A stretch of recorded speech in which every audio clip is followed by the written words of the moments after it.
Asian couple, Mr. and Mrs. Sankara Vadivu and Mr. and Mrs. Nadar Gani, who have undergone TAVR procedure successfully, and they are here to celebrate a new lease of life on this Valentine's Day. I extend my welcome to all media press who have joined the Prashanth Hospital to celebrate this great event.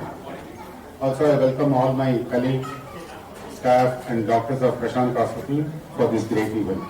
Now I request Dr. Prashanth to introduce our heroes, Dr. Dhamodaran and Dr. Kathiresan. In 2004 as a single specialty fertility care unit. Our founder, Dr. Harippriya, wanted to bring world-class facilities in fertility care in Chennai, and I would like to say she successfully did so. And with the same ideals, she reconstructed this place in Velachery in 2013 to provide not only fertility care but also other specialties and provide the same world-class health care. This is where I would like to introduce Dr. Dhamodaran and Dr. Kathiresan, two senior interventional cardiologists who are very, very good at their work. And it is with immense pride and joy that I introduce the two of them and want them to tell you more about the procedure and the difficulties involved, about the two patients which we did the procedure successfully for, and how they are here sitting with us happily on this day. And Dr. and Dr. Prashanth for giving an excellent support to these critically ill patients. Let me ask you one thing. Tamil, English, whichever you feel. Tamil. இந்த ஒரு doctor சொன்ன மாதிரி doctor Prashanth சொன்ன மாதிரி இங்கே இந்த டேவர் procedure பண்ணோம். டேவர்னா என்ன அப்படின்னு உங்களுக்கு தெரியும். ஒரு 4-5 வருஷமா இந்த சிட்டியில் பண்ணிட்டு இருக்காங்க. ஒரு கப்பல் ஆஃப் ஹாஸ்பிட்டல்ஸ், கப்பல் ஆஃப் டாக்டர்ஸ். அதில் என்ன ஒரு ஸ்பெஷல், நான் ஒரு 4-5 வருஷமா பண்ணிட்டு இருக்காங்க. இதில் என்ன ஸ்பெஷல் அப்படின்னா, இந்த ப்ரொசீஜர்ங்கிறது பொதுவாக ஒரு வியாதிக்கு இருக்கும். ஆனால் அந்த பேஷண்டோட கண்டிஷன் என்ன கண்டிஷனில் அதை பண்ணோம் அப்படின்னு தான் வந்து அவங்கள ஸ்டெபிலைஸ் பண்ணி நம்ம வந்து இந்த டேவர் ப்ரொசீஜர் பண்ணோம். டேவர்ங்கிறதோட எக்ஸ்பேன்ஷன் பார்த்தீங்கன்னா Transcatheter Aortic Valve Replacement அப்படின்னு சொல்லுவாங்க. இது ப்ரொசீஜர் வந்து ஹார்ட்ல உள்ள 4 வால்வ்ல அயோட்டிக் வால்வ்னு ஒன்று. அந்த அயோட்டிக் வால்வ் தான் எக்ஸிட் வால்வ். எப்படி இந்த பில்டிங்ல இருந்து வெளியில போற மெயின் டோர் மாதிரி இந்த இருதயத்திலிருந்து பிளட் வந்து வெளியில போறதுக்கு வால்வ் அயோட்டிக் வால்வ். அந்த வால்வ் அடைச்சிக்கிச்சுன்னா ஹார்ட்ல இருந்து பம்பிங் ரொம்ப குறைஞ்சு போயிடும். நாளடைவுல பேஷண்ட்ஸ் வந்து ஹார்ட் ஃபெயிலியர் அப்படின்னு சொல்லக்கூடிய இதய அலர்ச்சி நோய் வந்து அவங்களுக்கு வந்து மூச்சு திணறல், நெஞ்சு வலி, மயக்கம் அந்த மாதிரிலாம் வந்து அந்த மாதிரி ப்ராப்ளம் வர்றதுக்கு முன்னாடியே அவங்கள சரி செய்யணும். காலங்காலமா ட்ரெடிஷனலா என்ன பண்ணுவோம் அப்படின்னா ஓப்பன் ஹார்ட் சர்ஜரி அப்படின்னு சொல்லக்கூடிய செஸ்ட்டை ஓப்பன் பண்ணி அந்த வால்வை அழுதடைந்த வால்வை, டேமேஜ் ஆன வால்வை ரிமூவ் பண்ணிட்டு சர்ஜிக்கலா ஒரு செயற்கை வாழ்வு பண்ணுவோம். இது காலங்காலமா இருந்துட்டு வருது. ஸோ இந்த சர்ஜிக்கல் ப்ரொசீஜர் சில பேஷண்ட்டுங்களுக்கு வந்து என்ன ஆகாது, அவங்களுக்கு ஃபிட்டா இருக்க மாட்டாங்க சர்ஜரி அண்டர்கோ பண்ணுறது. ஏன் அப்படின்னா ரொம்ப வயசு அதிகமாகிறதுனாலையும் மல்டிபிள் அதர் ailments, பல வேறு நோய்கள் அந்த பேஷண்ட்டுக்கு இருக்கிறாங்க. அதாவது நுரையீரல் பிரச்சனை இருக்கும், ஆஸ்மா இருக்கும், இல்லை ரீசெண்டாக பக்கவாதம் வந்திருக்கும், கிட்னி ப்ராப்ளம் வந்திருக்கும், இல்லை பேஷண்ட் ரொம்ப சிவியர் ஹார்ட் ஃபெயிலியர்ல இருந்து ஹார்ட்டோட ஃபங்க்ஷன் ரொம்ப குறைவாக இருக்கும். இந்த மாதிரி சுச்சுவேஷன்ல இருந்து ஓப்பன் ஹார்ட் வால்வ் ரீப்ளேஸ்மெண்ட் சர்ஜரிங்கிறது ஒரு மிக சிக்கலானது, உயிருக்கு ஆபத்து. அதை இங்கிலீஷ்ல என்ன சொல்லுவோம், high surgical risk or surgically unfit or இன்எலிஜிபிள்னு சொல்லுவோம். அந்த மாதிரி பேஷண்ட்டுக்கெல்லாம் முன்னாடி வந்து வெறும் மெடிசன்லேயே கொடுத்து அவங்க இருக்கிற வரைக்கும் இருக்கட்டும், அப்புறம் என்ன பண்ணுறது அப்படின்னு விட்டோம். அதுக்கு தான் இப்போ வந்து அந்த மாதிரி ஓப்பன் சர்ஜரி இல்லாமல் சிம்பிளாக உடையில உள்ள ஒரு ரத்தநாளம் வழியா involve surgery catheter based valve replacement அப்படின்னு சொல்லக்கூடிய இந்த அயோட்டிக் வால்வ் உள்ள எடுத்துட்டு போய் அந்த பழுதறிந்த வால்வ் மேலேயே வச்சு இதை ஓப்பன் பண்ணும்போது இந்த ரத்த ஓட்டம் வந்து சீரடையும். இதயத்திலிருந்து பம்ப் பண்ணி ரத்த ஓட்டம் சீரடைந்து ஹார்ட் ஃபெயிலியர் சிம்டம்ஸ் நல்லபடியாகும்.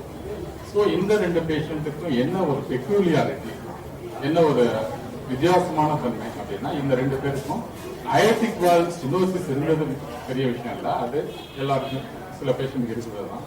இந்த முதல் பேஷண்ட் வந்த கண்டிஷன் வந்து நான் இப்போ எக்ஸ்பிளைன் ஃபர்ஸ்ட் பேஷண்ட்ங்கிறது இடது பக்கம் இருக்கிறாங்கன்னா அவங்க பேர் சங்கரவடி வந்து அவங்க 75 வயசாகுது. அவங்களுக்கு அயோட்டிக் வால்வ் ஸ்டெனோசிஸ் வர்றதுக்கு முன்னாடியே கடந்த 10 வருஷமா நான் பார்த்துட்டு இருக்கேன். அவங்களுக்கு வந்து ஒரு 15 வருஷத்துக்கு முன்னாடி வந்து ஓபன் ஹார்ட் பைபாஸ் சர்ஜரி, அதாவது ரத்த நாளத்தில் உள்ள அடைப்பு எடுக்கிறதுக்கு பைபாஸ் சர்ஜரி, அந்த சர்ஜரி பண்ணியிருந்தாங்க.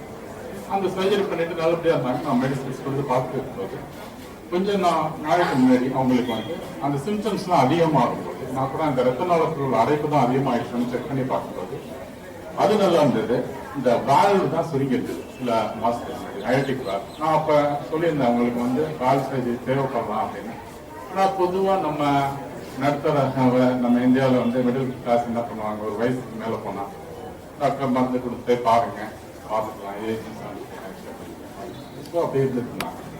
திடீர்னு ஒரு நாள் அவருடைய சன்னை எனக்கு கூப்பிட்டு இந்த மாதிரி அம்மாவுக்கு வந்து கீழே விழுந்து ரைட் லெக்ல வந்து ஹிப்போன் வந்து ஃப்ராக்சர் ஆகிட்டு.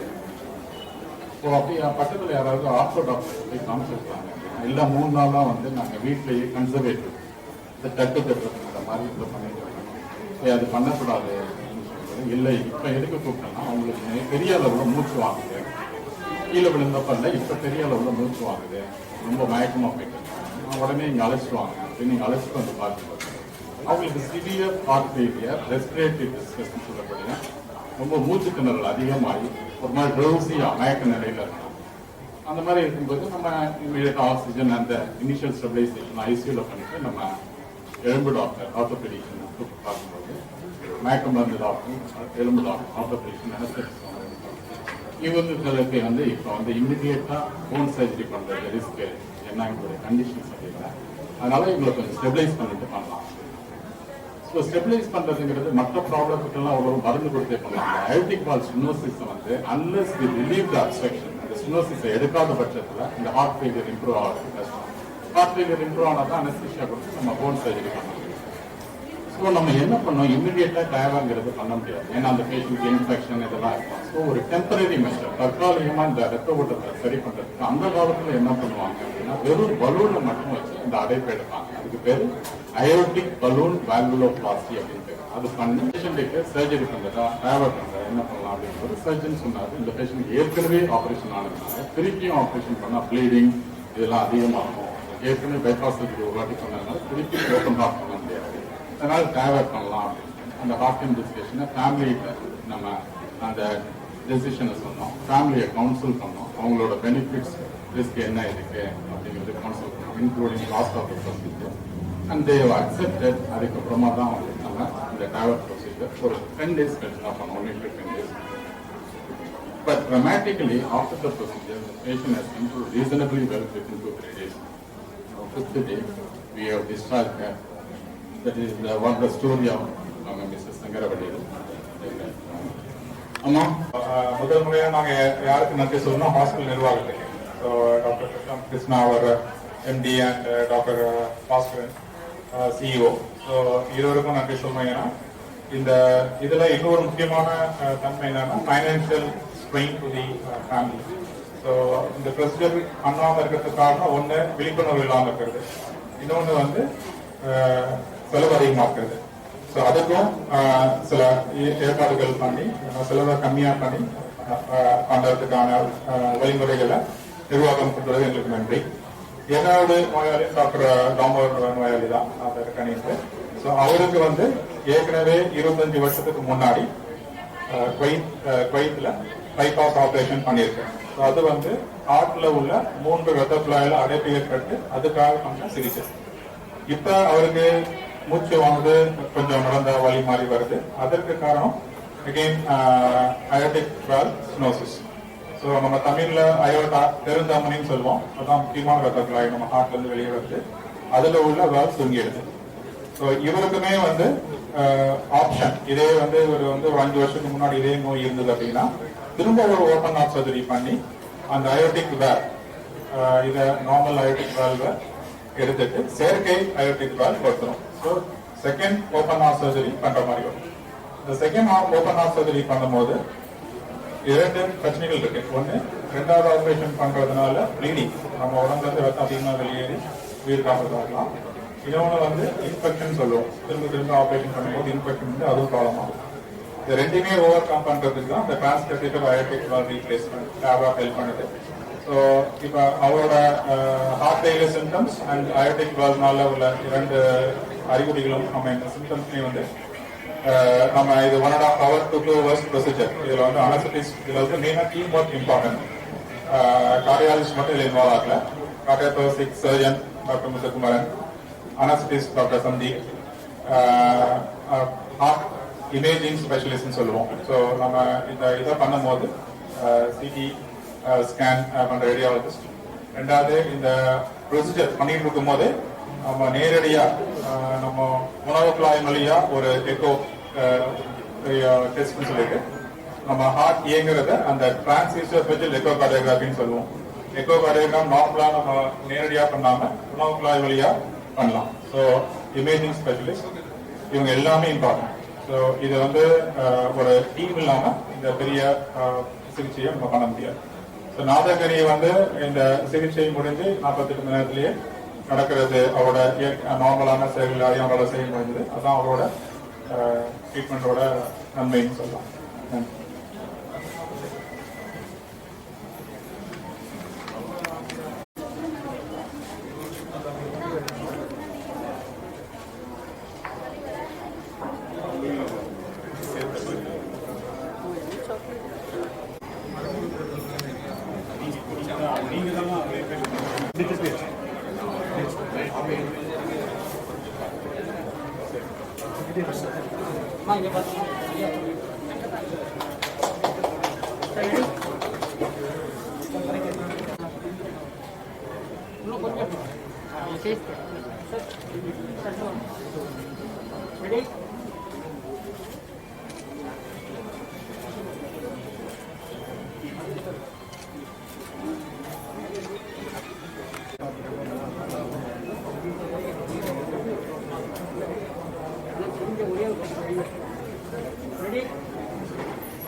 திருவாரூர் மாவட்டம் பதக்குடிங்கிற கிராமத்தில் இருக்கேன். எனக்கு 26 வருஷத்துக்கு வந்து கோயிலில் பைபாஸ் சர்ஜரி பண்ணாங்க. அதுக்கப்புறம் நல்லா அங்கே இருந்துருக்கலாம், ஒன்றும் பிரச்சனை இல்லை. அதுக்கப்புறம் கோயிலுக்கு இங்கே வந்ததுக்கப்புறம் ஒரு 2 வருஷமாக எனக்கு இந்த பிரச்சனை இருக்குது. எங்கள் ஊரில் தஞ்சாவூர் டாக்டர் கண்ணப்பன் எம்டிடின்னு அவருக்கு வந்து ட்ரீட்மெண்ட் எடுத்துருந்தேன். அவர் சொன்னாலும் உங்களுக்கு வாழ்வு ரொம்ப ஸ்விம்மிங் பிளேடு, நீங்கள் வந்து பைபாஸ் சர்ஜரி பண்ண முடியாது, இல்லை வாழ்வு கால்குலேட் பண்ண முடியாது, நீங்கள் வந்து டிராவல் தான் பண்ணணும், வேறு வழி கிடையாது அப்படின்னாங்க. அப்படின்னா சார் காமராஜன் சார் வந்து பார்த்தேன். காமராஜன் சார் எல்லா டெஸ்ட்டும் எடுத்துட்டு உங்களுக்கு பண்ணலாம், ஒன்றும் பிரச்சனை இல்லை, நீங்கள் பண்ணிக்கோங்க அப்படின்னாங்க. ரொம்ப சந்தோஷமாக இருக்குது. அப்புறம் நல்லா பண்ணிட்டாங்க. இப்போ நான் நல்லா இருக்கேன். நடக்கிற முன்னாடி 10 வழி நடக்க முடியாது. எவ்வளோ மோசமாக பண்ணி சொல்லுவீங்க. இப்போ நல்லா நடக்கிற பிரச்சனை இல்லை. ஆப்ரேஷன் 1 வீக் தான் ஆகும். நான் நடந்தே போகிறதுக்கு பிரச்சனை இல்லை. சாருக்கு நன்றி, சாரோட டீம் நன்றி, இந்த ஹாஸ்பிட்டல் கிளினிக் நன்றி, எவ்வளோ ஹாஸ்பிட்டல் கட்டி மக்களுக்கு சேவை செய்யணுங்களுக்கு எவ்வளோ நன்றி. அஸ்ஸலாமு அலைக்கும்.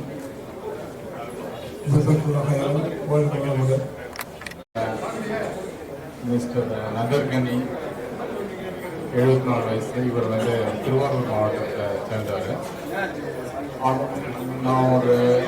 தஞ்சாவூர் மாவட்டத்தை சேர்ந்ததுனால அந்த காலத்துலேருந்து ஒரு 15 வருஷமாக தஞ்சாவூர் திருவாரூர் மாவட்டத்தில் நான் கேம்ப்லாம் போய் பேஷண்ட்டுக்கு வைத்தியம் பண்ணேன். அப்படி இருக்கும்போது அவங்க ஊர்லேயே நிறைய பேருக்கு நான் வைத்தியம் பண்ணியிருக்கேன். அப்படி இருக்கும்போது இவரை எனக்கு நேரடியாக தெரியாது.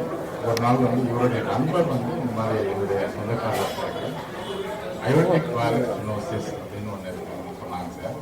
அவருக்கு ஏற்கனவே பைபாஸ் சர்ஜரி 25 வருஷத்துக்கு முன்னாடி கோயத்தில் பண்ணாங்கனால திருப்பியும் பண்ணலாமா சார், திருப்பியும் பண்ணால் ரிஸ்க் அதிகமாக இருக்குன்னு சொல்கிறாங்க. திருப்பியும் பண்ணலாமா?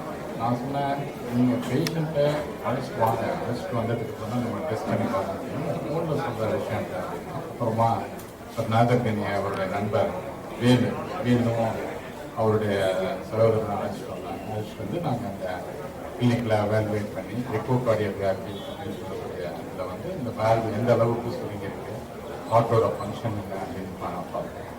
அதுக்கு அடுத்த கட்டமும் சிடி ஸ்கேன் பண்ணி அந்த வேல்வ் வந்து இந்த Transcatheter Aortic Valve Replacement சூட்டபுளாக இருக்கா அப்படிங்கிறத பார்க்கணும். நான் முன்னாடியே சொன்ன மாதிரி இந்த மாதிரி ஏற்கனவே ஓப்பன் ஹார்ட் சர்ஜரி பண்ணவங்களுக்கு ரெண்டாவது தடவை ஓப்பன் ஹார்ட் சர்ஜரி பண்ணும்போது அந்த ரிஸ்க் காம்ப்ளிகேஷன்ஸ் கொஞ்சம் அதிகமாக இருக்கும். ப்ளீடிங், இன்ஃபெக்ஷன் நிறையா இந்த மாதிரிலாம் வரும். அதுவும் இவருடைய ஹார்ட் சர்ஜரியில் உள்ள கிராஃப்ட்ங்கிறது ரெண்டு ஆர்டீரியல் கிராஃப்ட் இழந்து கீழே போகிறதுனால திரும்பியும் ஓப்பன் பண்ணும்போது அது இன்ஜுரி ஆகிறதுக்கு வாய்ப்பு இருக்குது. ஸோ இவர் வந்து இந்த TAVR ப்ரொசீஜருக்கு மிக பொருத்தமான பேஷண்ட்ஸ் வந்து அவங்க ஃபேமிலியோட இருக்கும்போது முன்னாடி அதற்கான மாதிரி அந்த ஒரே பாட்டாக ஒரு வீடு இப்போ வந்து சமீபத்தில் ஹார்ட் டீம் அப்படின்னு சொல்லிட்டு 2 கார்டியாலஜிஸ்ட் ஒரு சர்ஜன் எல்லாமே சேர்ந்து இந்த ட்ரீட்மெண்ட்டை இந்த பேஷண்ட் வந்து பலன் இருக்கா, விளைவுகள் பக்க விளைவுகள் நம்ம ரிஸ்க் இருக்கா அப்படின்னு டிஸ்கஸ் பண்ணுவோம். அந்த மாதிரி ஹார்ட் அண்ட் டிஸ்கஷனில் இவருக்கு அந்த TAVR பொருத்தமாக அப்படிங்கிறத முடிவெடுப்போம். அப்புறம் அவங்க ஃபேமிலிகிட்ட அந்த மெசேஜை சொன்னோம். என்னுடைய கொலீக்ஸ் சொன்ன மாதிரி TAVRங்கிறது டெக்னிக்கலி ஒரு நியூவர் ட்ரீட்மெண்ட்டாக இருந்தால் most challenging part of this TAVR is அந்த valve itself is very costly. ஒரு சர்ஜிக்கல் ஓப்பன் ஹார்ட் சர்ஜரி பண்ணுற வேல்வோட மினிமம் ஒரு 3 to 4 times ஹையர் காஸ்ட். அதனால அந்த அஃபோர்டபிலிட்டி இஷ்யூஸும் இருக்குது. அதே நேரத்தில் எல்லா அயோட்டிக் வால்வ் ஸ்டெனோசிஸ் பேஷண்ட்டுக்கு கொடுக்கணும்னு அவசியம் இல்லை. யாருக்கு வந்து சர்ஜரி பண்ணால் அதிக ரிஸ்க் இருக்கும், லைக் ரொம்ப எல்டர்லி பேஷண்ட்ஸ் மற்ற ப்ராப்ளங்கள் உள்ளவங்க சர்ஜரி பண்ணுறதுக்கு ரொம்ப ரிஸ்க்கு ஆர் சர்ஜிக்கல் டேண்டம் அந்த மாதிரி பேஷண்ட்டுக்கு பண்ணாங்க. ஸோ இவருக்கு அந்த மாதிரி முடிவெடுத்து நம்ம அந்த TAVR ப்ரொசீஜர் பண்ணி இவரை மறுநாளே இவர் நடக்க ஆரம்பிச்சார். 2வது நாளே டிஸ்சார்ஜ் பண்ணிருக்காரு. மற்ற விஷயம் அவரே வந்து சொல்லியிருக்காரு. தேங்க்யூ. ஸோ பர்டிகுலராக எனக்கு என்ன ரொம்ப சந்தோஷமாக இருக்குது இப்போ அப்படின்னா, குதிரைவால் வந்து 4 வருஷத்துக்கு அப்புறம் தேட்டருக்கு வரப்போகுது. அதுக்கப்புறம் நம்ம போய் யாருமே சண்டை போட முடியாது. படத்தை சீக்கிரம் முடிக்கலாம், படத்தை ரிலீஸ் பண்ணணும் அப்படின்ட்டு. ஏன்னா அந்த படம் வந்து இப்போ மக்கள்கிட்ட போகுது. ஸோ அது வந்து ரொம்ப என்ன சொல்கிறது, இவ்வளோ பேரோட உழைப்பு வந்து அந்த ஸ்க்ரீனுக்கு வரப்போகுது. ஏன்னா நாங்கள் அடிக்கடி நான் என்ன சொல்லிட்டு இருப்பேன்னா, விஷுவல் ஆர்டிஸ்ட் எல்லாரை விட ரொம்ப அதிகமான எஃபர்ட் நம்ம கிட்ட இருக்கு. ஏன்னா நம்மளோட கேன்வாஸ் வந்து இவ்வளோ பெருசு. ஏன்னா எந்த ஆர்டிஸ்ட்டுமே இவ்வளோ பெரிய கேன்வாஸை வச்சுட்டு உட்காந்து வரைய மாட்டோம். ஸோ